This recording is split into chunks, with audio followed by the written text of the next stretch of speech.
আজ আমি চলে আসছি আমাদের ধর্মনগর থেকে প্রায় 7 কিলোমিটার দূরে হবে অনেক সুন্দর একটি ছোট্ট পার্ক রয়েছে সেখানে। এক এক করে আমি এই পার্কের মধ্যে কি কি রয়েছে আমি আপনাদের সাথে সমস্ত কিছু শেয়ার করার চেষ্টা করব। এখানে আসলে এখানে কত টাকার টিকিট নেবে, কোন দিক দিয়ে আসতে হবে, সমস্ত কিছু ভিডিওতে বলে দিব। তাই এই সবগুলো বিষয়ে জানতে আজকের এই ভিডিওটি সম্পূর্ণ দেখার চেষ্টা করবেন।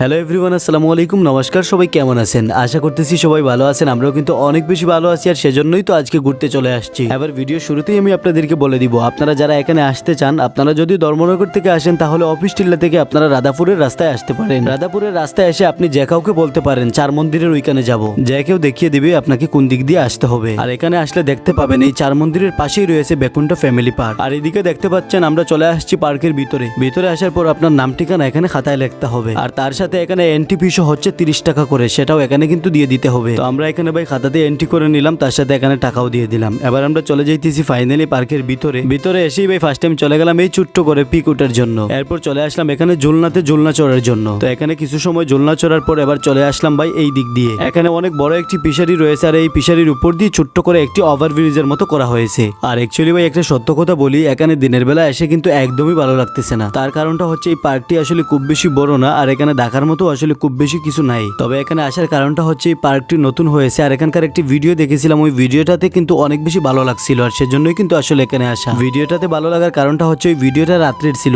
আমার চারপাশে হয়তো দেখতে পাচ্ছেন আপনারা অনেকগুলো লাইটিং করা আছে। সন্ধ্যা হওয়ার সাথে সাথে এই লাইটিং গুলো যখন অন করবে তারপর কিন্তু দেখে পার্কটা মোটামুটি একটা ঠিকঠাক লাগে। আপনারা ভিডিওটা যারা সম্পূর্ণ দেখবেন অবশ্যই আপনাদেরকে দেখানোর চেষ্টা করবো লাইটিং গুলো অন করার পর আসলে কেমন দেখা যায়। আসলে সন্ধ্যা হওয়ারও আর খুব বেশি সময় বাকি নাই, আমার মনে হচ্ছে অল্প কিছুক্ষণের মধ্যেই সন্ধ্যা হয়ে যাবে। আর তার আগে চলেন এখানে আর কি কি আছে সেটা আমি আপনাদেরকে একটু দেখানোর চেষ্টা করতেছি। দেখতে পাচ্ছেন আমি নেমে গেলাম ফিশারির সাথেই রয়েছে এখানে একটি নৌকা, আর আমার কাছে মনে হচ্ছে এই নৌকাটি চালানোর জন্য রাখে নাই, হয়তো মানুষ পিকটিক উঠবে সেজন্যই এটা রাখা হয়েছে। তো আমরাও সেজন্য কিছু পিকটিক উঠে চলে আসলাম এবার ওই দিক দিয়ে। এবার আমি যে ঘরের মধ্যে দাঁড়াই আছি এই ফিশারির মধ্যে কিন্তু এভাবে দুইটি ঘর রয়েছে। এই ঘরগুলোর মধ্যে দাঁড়াই আপনারা পিকটিক উঠতে পারেন। আমি আর সানি ভাইও এই ঘরগুলোর মধ্যে দাঁড়ায় অনেকগুলোই পিক উঠেছিলাম, আর এসব করতে করতে মোটামুটি আমাদের টাইমও অনেকটাই চলে গেছে। আমার কাছে মনে হচ্ছে আর অল্প সময়ের মধ্যেই মনে হয় সন্ধ্যা হয়ে যাবে। তো ফাইনালি ভাই এবার আপনারা দেখতে পাচ্ছেন এখানে কিন্তু লাইট সবগুলোই অন করে দিছে। যদিও এখানে ভালোভাবে সন্ধ্যা হয় নাই, তারপরেও কিন্তু লাইটগুলো অন করে দিছে। আর ভালোভাবে সন্ধ্যা হয় নাই সেজন্য ক্যামেরাতে খুব বেশি কিছু বোঝাই যাচ্ছে না। अभी यार मुझे तो इतना अच्छा नहीं लग रहा है, पहले जैसे सोचा था ऐसा तो नहीं लग रहा है, फिर भी थोड़ा बहुत पहले से अच्छा लग रहा है, वही है।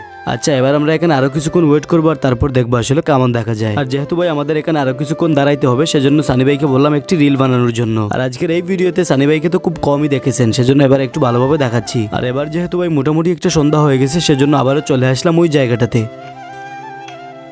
जरूर यार लाइक कमेंट करना, ठीक है। আর মাঝে মধ্যে ভাষাগুলো শুনে কিন্তু আবার কেউ কিছু বললেন না, জাস্ট একটু মজা করতেছিলাম আর কি। আচ্ছা যাই হোক, এইদিকে কিন্তু ভিডিওর একদম শেষ সময় চলে এসেছি, সেজন্য এবার এই পার্কের স্পেশাল একটি জায়গার মধ্যে আমরা চলে আসলাম, আপনারা হয়তো দেখতে পাচ্ছেন। আর এই জায়গার মধ্যে বার্থডে থেকে শুরু করে অ্যানিভার্সারি, পিকনিক সবকিছুই কিন্তু আসলে এখানে এই পার্কের মধ্যে করতে পারবেন। এবার ভাই ওভারঅল সবকিছু মিলিয়ে আমি আপনাদেরকে ওইটাই বলবো, আমরা কিন্তু এখানে এসে আমাদের কাছে মোটামুটি একটা ভালো লাগছে। আপনারাও কিন্তু একবার এখানে এসে দেখে নিতে পারেন। আর ওইদিকে কথা বলতে বলতে ওইদিকে একদম পুরো অন্ধকার হয়ে গেছে, সেজন্য এই পার্কটির রাত্রের ভিউ আসলে আমি আপনাদেরকে একটু দেখানোর চেষ্টা করতেছি। দেখেন তো ভাই রাতের বেলা কিন্তু আসলে অনেক সুন্দর লাগে, তাই না, এই লাইটিং গুলোর জন্য। আর ওইভাবেই ভিডিও দেখে আসলে আমি ওইখানে এসেছিলাম। তো যাই হোক ভাই, আজকের আমাদের এই ভিডিওটি এতটুকুই। সবাই ভালো থাকবেন, সুস্থ থাকবেন, দেখা হবে খুবই তাড়াতাড়ি আবারও আপনাদের সাথে নেক্সট কোনো ব্লগের মাধ্যমে। ভালো থাকেন সবাই, টাটা।